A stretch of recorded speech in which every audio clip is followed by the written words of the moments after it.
Screen time showing wrong data or not saving limits. Here's how to fix it fast. First, reset screen time's activity tracking.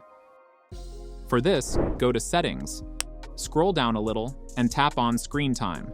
Again, scroll down and select Turn off app and website activity. Confirm your choice.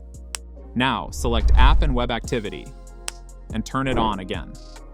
This refreshes the screen time tracking service. Second, force restart your iPhone. Press and release the volume up and volume down buttons in quick succession. Now, press and hold the side button until the Apple logo appears.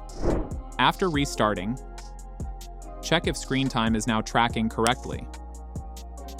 Third, close background apps. Swipe up from the bottom. Close all apps running in the background. This prevents unused apps from being counted as screen time.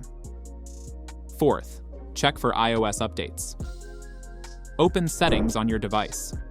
Scroll down and click on General. Next, tap on Software Update. Make sure your device is up to date. Finally, reset all settings. For this, go to Settings. Scroll down and tap on General. Next, scroll down to the bottom and click on Transfer or Reset iPhone. Then tap on Reset. From the pop-up, select Reset All Settings. This won't delete your data, but will reset all the settings including Wi-Fi, privacy, and screen time. Now recheck screen time, and it should start working. And that's it. Subscribe for more videos.